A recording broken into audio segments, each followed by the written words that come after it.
Hello again, MMA True Believers. This is Jason Burgos for Sherdog.com, and I am joined by a man who has a life-changing moment ahead of him on New Year's Eve in New York City. On that night, he will face returning PFL welterweight finalist in Ray Cooper III with an opportunity to win $1 million. And that man is UFC veteran, the Bulldog, David Michaud. David, thanks for giving me some time in the lead up to this massive moment in your MMA career, man. Oh, yeah, for sure.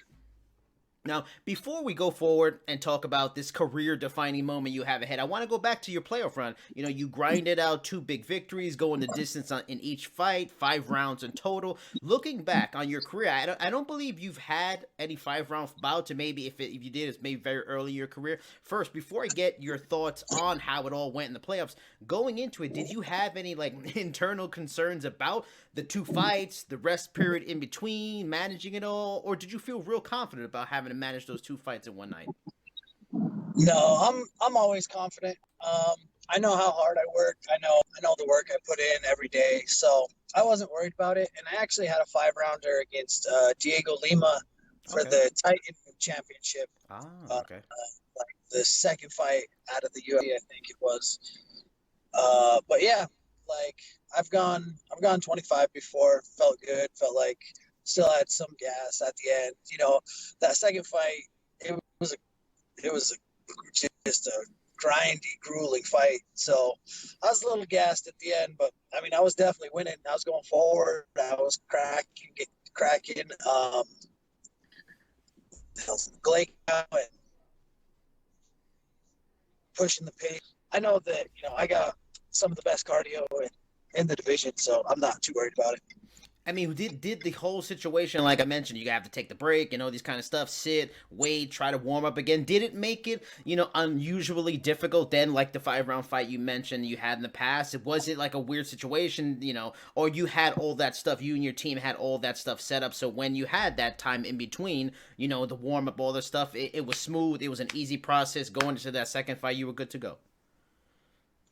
Well, I feel like you don't really know until you do it how you're going to feel. Right. In that first fight, I tried to pace myself as much as I could. Got that takedown in the first round and felt like Howard was kind of all right being on his back. He wasn't really fighting to stand up. So I'm like, okay, well, I'll just kind of keep chipping away at you on top. I'm not going to go for a finish. I'm not going to put myself in a bad spot where you can stand up. But if I'm on top the whole round, I'm definitely going to win that round. Right. So I tried to, just kind of chill as much as I can and not get too tired where I didn't have to get too tired. So, but again, you don't know until you're in there and you do it. So we had a plan, like a lot of other guys say that have done tournaments and just kind of like back from wrestling days, you don't want to get too cold. Don't let yourself just lay and get stiff. But whenever I first looked at the fight schedule, I was like, man, I got the least amount of rest out of anybody. Oh. I'm the last fight. Whereas Glacow, there was a fight that he fought, and then there was a fight between us, and then I fought. So he had an extra 45 to an hour rest. It's like, well, it is what it is. Just how you look at things. Me looking at it, I saw that, but instead of saying, oh no, he's going to have way more rest than me, I just said, well, I'm going to be on ESPN2 twice. And I'll be on TV twice. So, hopefully that would help me get some sponsors, get some more cash. But yeah, it's just how you look at things. I try to always keep a positive mindset, and I was like, well, it'll be fine. Either way, it's a fight. Either way, I got to get out there and I got to crack this guy as much as I can. Try to put him away. Didn't happen, but got the win. And you said, that you and it was smart. You had a clear strategy. You were trying to conserve. If you were in a good position where you could conserve, you would, because you had this idea. You had a second fight. Was that odd at all for you? Based on how you would normally fight, not having to think about a second fight. Was that a weird thing, or you know what? It worked out in its own way. It was its own level of strategy for you. It's definitely different. It's something that guys just don't do very often anymore. You you don't know a lot of guys who had fought twice in one night Mm-hmm. nowadays. Yep. So it's different in that way, but again, it's not like I was fighting two fresh guys. Right. You know, I was fighting two guys that had two fights also. Mm-hmm. So they had to have the same thing. It's not like it was unfair or anything. You know, I'm just like, well, I have problems, but they got the same problems as me, Mm-hmm. and I'm a better problem solver. Now, when you see the craziness on the other side of the bracket going on that same night, Chris Curtis gets beaten by the defending champ Magomed Karimov. But Magomed Karimov can't return in the next round of the semis. Then Curtis is back in it after retiring earlier in the night. Is there a sense like, geez, I'm glad this isn't me going on this side, because it's a tough scenario to mentally adjust for either of those guys, for Cooper and especially like Curtis. This dude just retired. You're going to be in a bad situation if you lose, no matter what. So, if he would have won, then it would have been a little easier. And it was tough for him because he was done. Yeah. Like, he was as done can be. He got changed. He was in the green room eating like chicken and waffles. So he was in a tough spot. But also you got to look at it like, well, if he won, he would have been able to control his own kind of destiny. So me winning, it's like, well, I got Blackout, and if Blackout don't step out there, I got Fialba. And either way, we got to go out there and beat someone else. Now, I'm sure you had a belief you can make it all the way to the finals going into this. And for guys like Magomed Karimov, Ray Cooper, those guys were strong favorites to reach the finals a second year in a row because they were so good in year one. Going into the season, they couldn't both be favorites to reach the finals because they was on the same side. Well, I mean, they and favorites, it doesn't mean they'll both be there, but they were guys people looking at had a strong chance. Along with you, a lot of people felt you had a strong chance. You were a favorite too. Before this, before the season, I feel like everyone was doubting me. I mean, I don't think like that. Like, I don't use that as my motivation. Right. I don't be like, oh, no one thinks I can win, but I was pretty sure I was the underdog in all my fights so far. And, I fought Fajeda. I was like one of my buddies put some money on me, and he said it was like a plus 400. Wow. So on that card, I was a huge dog. And then against John Howard, I was an underdog. Like, not that big. I think it was close. But then I was definitely going to be an underdog against Clay Cow. He's number 1 seed. He beat the guy that beat me. So, and someone sent me a article on one of the MMA websites, and they did the picks. Who's going to win? It was like 14 writers, and I think only 3 people said that I would win the first fight, and none of them said I'd win the second. So, like, I was an underdog. I didn't think about it at all going into the fight because doesn't matter, Like, either way, no matter what anyone says, I have to get out there and fight first John Howard, who had just knocked out Ray Cooper with just a nasty hook. Yeah. So, and then Blake Franca, who was just a killer too. So, like, I don't take what other people say into account, but I was definitely not thought of as someone that was going to be in the finals.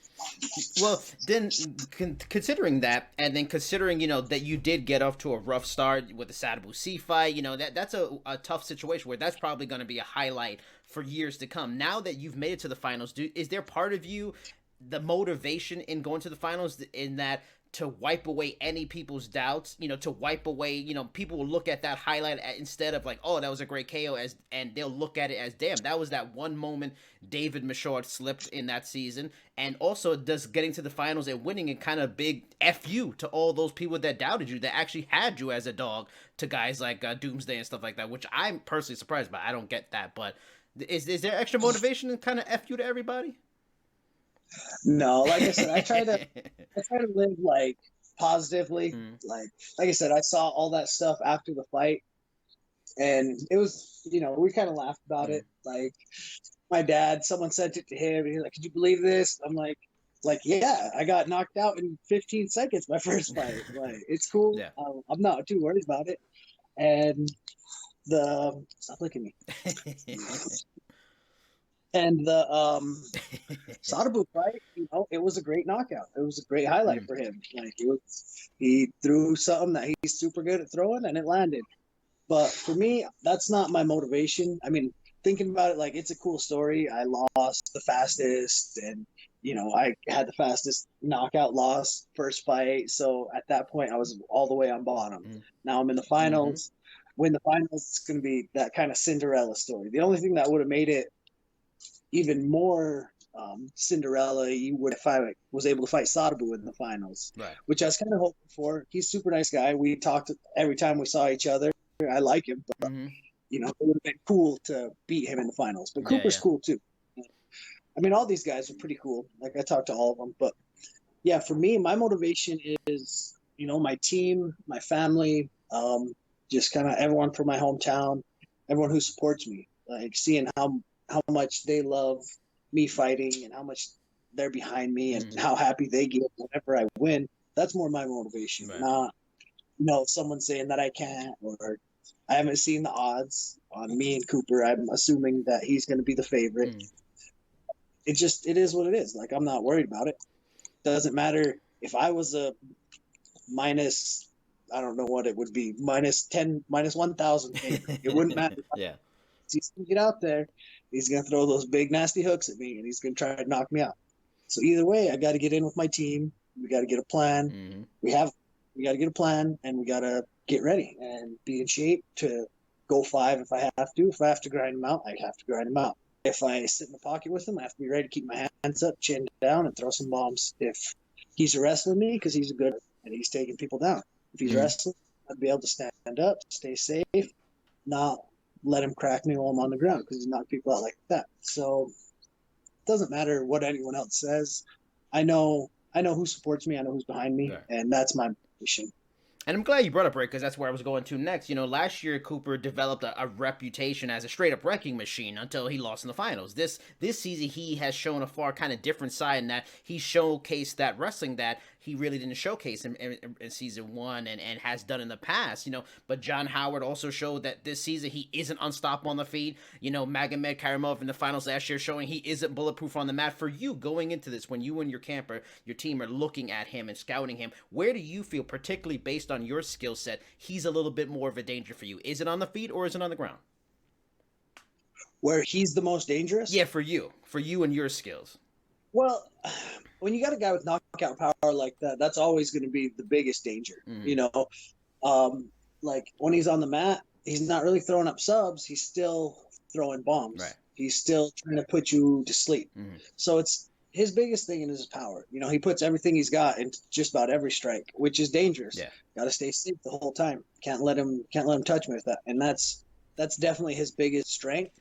And that's something that I have to watch out for. If he gets taken down, it's still throwing bombs. He's not, he's not like passing guard and trying to get to mount, get an arm triangle for an arm bar. I don't envision him like throwing up any triangles or anything if he's trying to stand back up and knock you out. Yeah. So that's the biggest thing that I got to worry about. And no matter what, but everyone who fights Ray Cooper has to worry about that.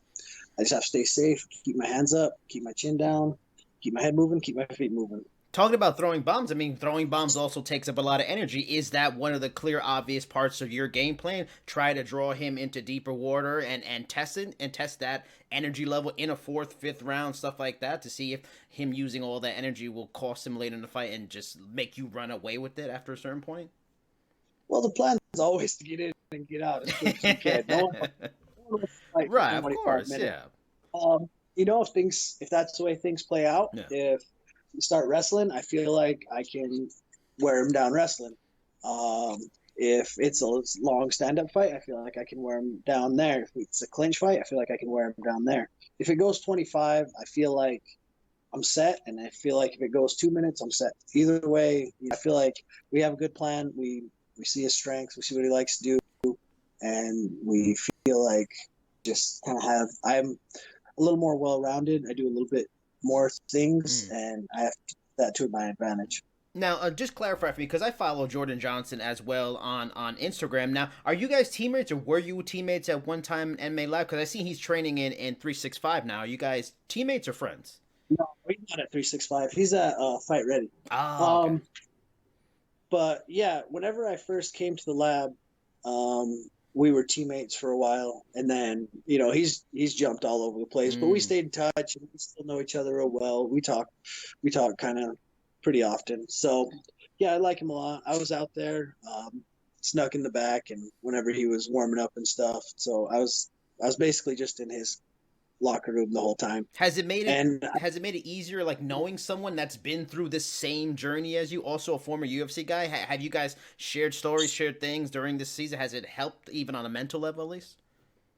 nah, it helped him. Really? I was first all the time. I was always first, so he's hitting me up. He's like, "Oh, how was Long Island?" And he's like, "How was New Jersey?" And then he's like, "So what do you think? What are we doing?" And I'm like, "Man, you've had thousands and thousands of wrestling tournaments. Like, you're fine, So yeah, it was kind of a one-way street. I helped him. He didn't help me. Now, is it at all tough to have to be in training camp during Christmas, going into New Year? Will training take you away from your family and your pets at all, your cute dog? Or, is this something you've kind of dealt with, having to deal with a fight camp in the middle of a major holiday, so this isn't a big deal for you? I mean, it's a job, like I'm gonna miss Christmas. I'm not gonna be here. I'm gonna be out in Tennessee. Okay. Gonna be at Scott Holtzman's place, and then we're gonna go up to New York. But like, I don't know. I'm not too worried about it. Like, it's just another day, Like, really, I'm not. I don't celebrate all that much. I don't got kids Okay. or nothing. If you had kids, Yeah. I could see. I'm gonna be my dogs and my girlfriend, but Yeah, yeah. they're they're fine. My dogs would be more sad than my girlfriend probably. So I'm not too worried about it. I'm Yeah. sure no one else is worried about it. Now, I talked to several fighters last year that had championship fights. A fewer of them were also UFC veterans. They talked about the season and the playoffs alone before, getting to finals or runner-up cash. Those are some of the best points financially in their careers, just season and playoffs. Is it a similar situation for you? Has this been a financial boon for you just because of fights, the activity? Has this been one of your better money-making periods being with the PFL so far? Yeah, I made more money this year than I probably had the entire rest of my career. Wow. Yeah, I've heard that Um, before too. so yeah, like I only had the 3 UFC fights. I had one fight in Bellator. That Bellator fight didn't really pay anything. I got paid better for Combate Americas. So, I didn't make a lot of money. Mm. Like, so this was my best year from fight pay, not my best year from sponsors. But Mm. I've had 5 fights already this year, so it's cool. I enjoy being active. Does it in a way, vindicate and make you realize, man, this is the best? Would you say signing with the PFL for this season was the best career move you've ever made because of those reasons? Well, yeah, obviously. To be like, if I would have signed with the UFC after I beat the guy in LFA, God, I forgot his name. I just looked him up last night too. But if I would have signed with UFC instead, like, how long would it take me to make $1 million? I'd have to Yep. win 3 fights on my first contract. I'm fighting these tough guys that are like mid-level, not top 20. If then I beat them, then I'm top 20, then my pay goes up. But even then, it's still, until you're fighting pay-per-view stuff, you're not going to be making $1 million in a year. Mm-hmm. Not even close, really, unless you're a champ or a title contender. So would have taken a lot longer to get where I'm at financially. Mm. Now, I always like to end the interviews learning, a little bit more about the fighter so the people also watching this can learn about their favorite fighters when they see this. What are some of the things you like to do that have nothing to do with fighting? Because I've talked to fighters, they talk about how the stress, the grind of a fight camp, you got to do those things. You got to have those loves outside of fighting. Guys have told me motorcycles, they love cooking, they love, hiking, video games, stuff like that. Obviously, the Bulldog likes bulldogs. What else do you like outside of fighting?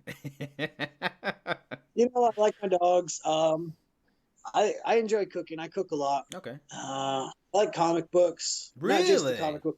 I read a lot of comics. I don't know if you I can see my collections. I have Yeah, several rows going on around here. yeah. I saw that, and then your little figurines. Yeah. What's up? Venom, It, Hulkbuster armor, Bond on top. yes, sir. Yeah, I read a lot of comics. I got that Marvel app, so Oh, you get nice. like Okay. all 6 months ago, and save a lot of money that way instead of just buying new ones all the time. Uh, yeah, I mean, I don't know. I don't do too much. Me and my girlfriend, we go to movies. I got some video games. I'm on Gears of War right now, so just ordered the new one. Didn't jump on that. Well, whenever I'm in camp, I don't play too many videos. I like to read, but also when I'm in camp, I don't like to read because I get like addicted to books. Mm. So I'll be reading and it'll be like midnight and I just won't go to sleep. I'll just read all through the night and then it's Mm. like 9 in the morning. I'm like, oh, I gotta go to the gym. I'll just cruise through a book. So Mm. if it's a good book, then I'll get it done in like a day and just go straight through. So I can't do that during camp because obviously you need your sleep. Mm. I don't know. I'm pretty boring. Me and my dog's like Then give me your three favorite superheroes and then your three favorite comic book storylines. Spider-Man, Captain America, maybe Elongated Man from Oh, DC. okay, all right. But I think probably the best storyline I ever read, I think, from Marvel was the Annihilation storyline. Yes, It was that kind of one is sick. the start of the Guardians of the Galaxy. Yep. That was, and at that time, no one really. I mean, it was a whole new Yep. Guardians, Yep. So Peter Quill on there. He was like Mm-hmm. part cybernetic. He was like a legendary hero, Yep. but he didn't want to be because he destroyed basically a whole planet Yeah. to save the rest of the galaxy. Mm. Nova, Richard Rider, really Yes. that one. Yeah, that's probably my number one. And then I'm trying to think of anything recent, but Okay, have you seen, did you read Secret Wars 2? yeah, with like the Beyonder and stuff, Doom taking over, and then Reed Richards getting the power. Yeah, yeah. So, oh, no. Whenever Bucky came back in Captain America, that was a good run. That was Yeah, a really, yeah. Yep, that was great. and also the Fantastic Four run with that. Whenever Franklin like kind of Mm. what the he kind of they get Franklin and Valerie. Mm-hmm. They come back after they're older, and Franklin's like super all powered, Mm-hmm. and he even saves Galactus, and they fight Mm. the Celestials. That was, yeah, those are probably some of the better ones that I've read in a while. Do you? And so I'm assuming if you're reading the comics, you're watching the movies. Do you have like three favorite of the superhero movies, superhero genre? It doesn't even have to be the recent stuff. It could be old school. Maybe it's Batman '89. What's your three favorite superhero related movies? But I actually want to say Superior Spider-Man was a good run after. Okay, yeah. That's what Doc Ock took over, right? Uh, but three favorite would be Captain America, the Winter Soldier. Yes. That was number one. Mm. There were a lot of problems with Endgame, but I gotta throw Endgame up there. Of Like once course. Cap gets Mjolnir and starts Yes. busting up. Yes. Honestly, like Thor should have just let Cap double wield the axe and the hammer. Like, he could have killed Thanos himself. Yeah. He did way more with the hammer than Yep. Thor did 15,000 years. And number three, Spider-Man 2, the old one from Raimi. Yeah. Yep. Tobey Maguire. Yep.